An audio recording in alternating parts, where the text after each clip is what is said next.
Begitu dia sudah tadi jadi presiden, boroknya lagi dibuka semua, saudara. Borok soal ijazah SD-nya, SMP-nya, SMA-nya, sampai yaitu ijazah UGM-nya dibongkar. Itu borok habis-habisan.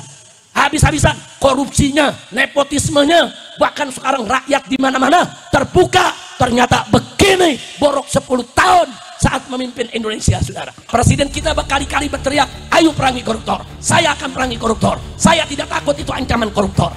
Sudah bagus kalimatnya, sudah bagus kata-katanya, tapi sekarang yang kita minta adalah actionnya, tindakannya. Korupsi nggak bisa dihapus dengan kata-kata, korupsi nggak bisa dihapus dengan teriak-teriak, korupsi nggak bisa dihapus, saudara, dengan retorika. Korupsi hanya bisa dihapus dengan penegakan hukum. Tangkap semua koruptor, jebloskan mereka ke penjara, hukum yang berat tanpa pilih bulu. Setuju tidak? Sampaikan kepada semua di sini, ini negara lagi kacau balau. Ini negara aturannya makin kemari makin gak jelas, saudara. Menteri sama menteri pernyataannya saling menyerang. Menteri sama menteri banyak yang tidak koordinasi. Udah gitu, saudara, banyak yang teriak perangi korupsi, tapi korupsinya makin bertambah. Saudara, memerangi korupsi bukan dengan mulut, bukan. Seorang pejabat kalau mau memerangi korupsi, katakan presiden mau memerangi korupsi, bukan dengan teriak, saudara. Bukan dengan mulut, tapi dengan aturan, dengan regulasi, dengan penegakan hukum. Kalau betul presiden menegakkan hukum, perangi koruptor. Presiden kita berkali-kali berteriak, ayo perangi koruptor. Saya akan perangi koruptor. Saya tidak takut itu ancaman koruptor. Sudah bagus kalimatnya, sudah bagus kata-katanya, tapi sekarang yang kita minta adalah actionnya, tindakannya. Korupsi nggak bisa dihapus dengan kata-kata, korupsi nggak bisa dihapus dengan teriak-teriak, korupsi nggak bisa dihapus, saudara, dengan retorika. Korupsi hanya bisa dihapus dengan penegakan hukum. Tangkap semua koruptor, jebloskan mereka ke penjara, hukum yang berat tanpa pilih bulu. Setuju tidak? Setuju tidak? Takbir. Saya berkali-kali sampaikan, saudara, ini korupsi udah makin gila, triliun-triliunan. Bukan lagi korupsi yang miliaran, bukan ratusan juta, triliun. Saya mau tanya masyarakat sini, pernah lihat duit triliunan? Pernah belum? Pernah belum? Yakin? Pernah belum? Sama. Saya juga belum pernah, palingan lihat di TV, betul? Betul? Ya kesian nasib kita, palingan yang kita lihat 100.000, 1 juta, 2 juta, ini triliunan. Saudara, itu kalau nggak dikorupsi, itu bisa membuka lapangan kerja.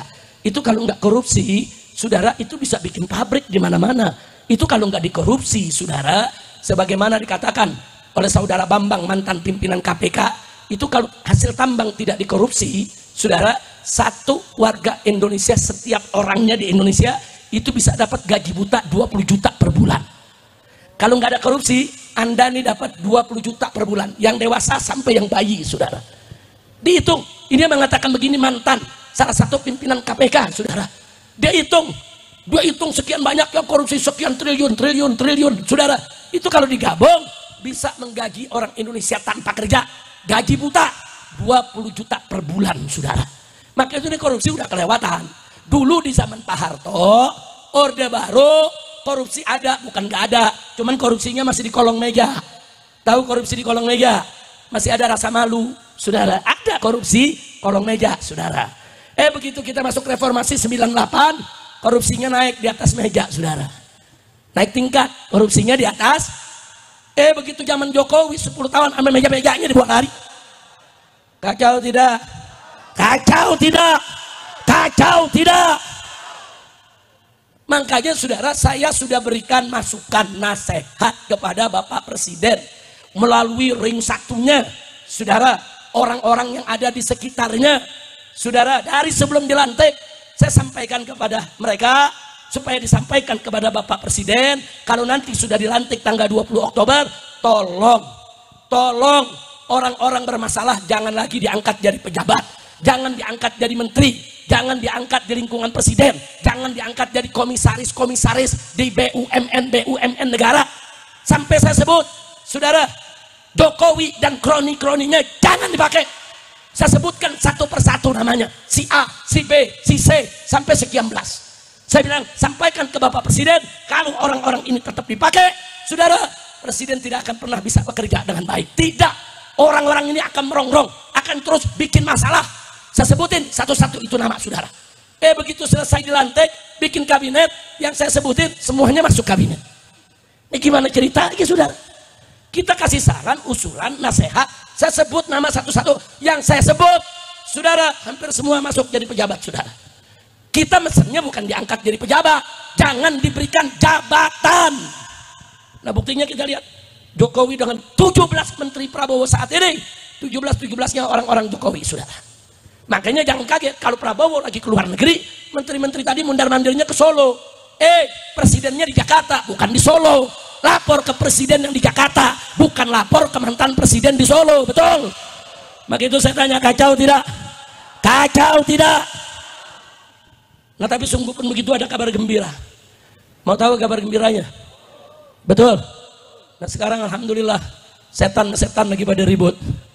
Setan lagi pada ribut saudara, saling melapor, saling buka rahasia, saling buka kebobrokan, saling jebloskan ke penjara. Setan sama setan lagi ribut. Alhamdulillah. Ada yang nanya umat kepada saya, Habib, ini negara kan lagi gelap begini nih, lagi kacau balau, kenapa Habib nggak ajak umat untuk turun lagi kayak model aksi 212? Saya bilang tunggu dulu, ini setan sama setan lagi berantem, kita tonton. Saya mau tanya sama yang hadir, kalau setan sama setan lagi berantem, pisahin jangan? Jawab yang kompak, pisahin jangan? Pisahin jangan. Kalau perlu adu lagi, betul? Betul? Kalau perlu apa? Adu lagi, saudara. Ada yang protes, Habib ngadu-ngadu kan haram. Saudara, adu domba haram, betul? Adu manusia lebih haram, betul? Ayo jawab yang kompak. Adu domba haram tidak? Hukum adu domba apa? Ayo sebut hukumnya. Adu domba, adu manusia, adu setan. Adu setan. Kalau bagi saya wajib. Yang bilang mubah, yang bilang wajib, kita adu terus, adu. Biar setan sama setan berkelahi, setuju gak? Setuju gak? Nah setan sama setan lagi berkelahi, ntar kalau setan yang atu udah kalah, yang atu kan kecapean, baru kita jorokin. Setuju tidak? Setuju tidak? Nah sekarang orang zolim lagi berantem, betul? Zolim lagi masing-masing saling buka rahasia, betul? Si jahat sama si jahat lagi saling menyerang, betul? Alhamdulillah. Sekarang ada yang bertanya, kenapa Beb? Alhamdulillah, karena doa umat digobolin. Doa umatnya semua, doa kiai digobolin. Di mana-mana, di mimbar-mimbar, di masjid-masjid, di majelis-majelis, saudara, di mana-mana umat rame-rame baca sholawat asghilidz zalimin bidz zalimin. Apa arti asghilidz zalimin bidz zalimin? Ya Allah, bikin sibuk orang zalim dengan orang zalim. Aduk mereka, hancurkan sesama mereka. Wa akhrijna, dan keluarkan kami min bainihim, dari tengah-tengah orang zalim yang sedang berseteru, salimin, dalam keadaan selamat. Alhamdulillah. Saya mau tanya, sering gak kita baca selawat asghilidz zalimin bidz zalimin? Sering baca? Sering dengar? Betul? Nah jadi saudara, doa kita digobol. Alhamdulillah. Saya lagi liatin saudara, dulu Jokowi itu bikin segala macam rekayasa buat nangkep saya, buat bunuh saya, buat hancurkan organisasi saya, macam-macam. Udah saudara, sampai saya hijrah ke Mekah, saya pulang, ditangkap, 6 santri saya dibunuh. Itu semua dalang utamanya adalah Jokowi. Saudara, yang ngatur kepala BIN, yang ngatur Kapolri, yang ngatur Panglima TNI, yang ngatur semua aparat. Bagaimana habis Habib Rizik saudara. Ada operasi Delima kok. Kita dapat dia punya datanya saudara. Ada 300 aparat dilibatkan dalam operasi Delima untuk ikuti, awasi saudara yang namanya Habib Rizik dan habisi saudara. Nggak ada operasi semacam ini kalau presiden nggak tahu saudara. Yang bertanggung jawab adalah Jokowi. Nah sekarang saya bersyukur, begitu dia sudah tadi jadi presiden, boroknya lagi dibuka semua saudara. Borok soal ijazah SD-nya, SMP-nya, SMA-nya, sampai yaitu ijazah UGM-nya dibongkar. Itu borok habis-habisan. Habis-habisan, korupsinya, nepotismenya, bahkan sekarang rakyat di mana-mana terbuka. Ternyata begini borok 10 tahun saat memimpin Indonesia saudara. Saya bersyukur, kemarin saudara dia mencoba bikin kiai diborok-borokin, Habib diborok-borokin, yang nggak salah dibikin salah saudara. Nah sekarang rasakan boroknya Allah buka, kesalahannya Allah buka, dipermalukan oleh Allah sebagaimana kemarin dia mempermalukan habaib, ulama, kiai, gerakan Islam saudara. Sekarang saatnya Allah membalas. Alhamdulillah. Alhamdulillah. Masya Allah, alhamdulillah. Kita lihat aja. Oh, saudara, orang zalim, saudara jangan pikir Allah diam. Wallahu subhanahu wa ta'ala qala, wala tahsabanallaha ghafilan amma ya'malu dzalimun. Jangan Anda pikir Allah itu lalai, Allah itu alpa, Allah itu lengah, saudara, dari apa yang diperbuat oleh orang-orang zalim. Enggak, Allah enggak lalai, Allah enggak lupa, dan enggak ada sifat lupa bagi Allah. Allah enggak lengah. Siapa yang berbuat kezaliman pasti Allah akan balas, baik di dunia maupun di akhirat, dan balasan di akhirat akan lebih pedih lagi, saudara. Dan kita lihat, saya sedang tunggu momentum semua pelaku daripada pembantaian 6 laskar kami di KM 50 akan kami kejar, saudara, baik secara hukum negara maupun secara hukum agama. Darah harus dibayar dengan darah, nyawa harus dibayar dengan nyawa. Nggak boleh penjahat-penjahat ini dibiarkan. Kalau kemarin mereka berani bunuh 6 laskar kita, besok mereka berani bunuh kiai, berani bunuh santri, berani bunuh siapa saja, karena mereka dilindungi, dijaga, tidak diseret ke pengadilan, saudara. Saat ini kita sedang menyiapkan segala sesuatu. Kami akan seret mereka, kami akan seret mereka, termasuk Jokowinya, saudara. Siapapun yang terlibat secara langsung maupun tidak langsung dalam KM 60, KM 50, saudara, harus bertanggung jawab di pengadilan HAM. Setuju tidak? Semua saya tanya, setuju tidak? Nah, semua saya tanya, siap bersatu, siap berjuang. Jadi kalau Habib Kiai mau lawan pejabat-pejabat yang bejat, setuju tidak? Dukung tidak? Apalagi kalau kita mau lawan 9 cacing, saudara. Tahu 9 cacing? Kemarin jadi 9 naga. Nah sekarang, saudara, kita akan berusaha dia jadi 9 cacing. Kemarin kami melakukan tabligh akbar besar-besaran. Ribuan warga Banten kumpul, saudara. Untuk apa? Untuk melawan oligarki yang ada di PIK 2, yang merampas tanah rakyat, yang ngambil tanah tanpa bayar, saudara, yang seenaknya rakyat mau diusir, rakyat mau direlokasi, saudara. Semua pejabat dibayar, TNI Polri-nya juga dibeli, saudara. Nah kemarin kita sudah deklarasi, ribuan warga Banten turun, dan kami semua siap jihad.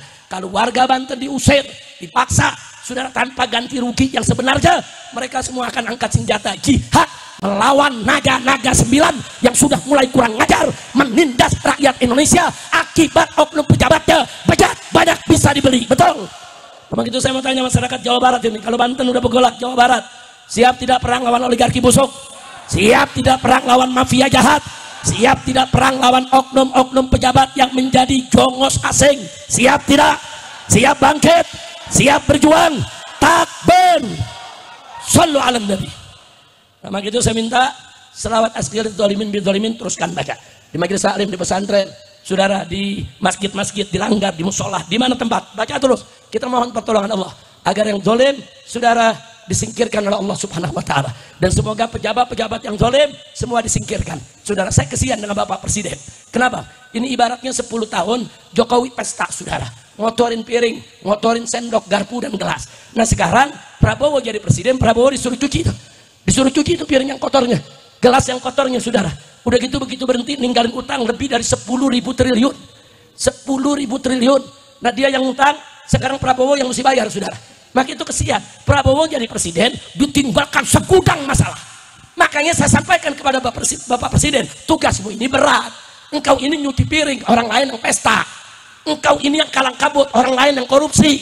Engkau ini menjadi setengah mati atur negara karena presiden sebelumnya meninggalkan utang, meninggalkan masalah, hukum yang ditubruk. Maka itu saya sampaikan, kalau Anda mau lebih ringan, Jokowi dan kroni-kroninya singkirkan. Singkirkan.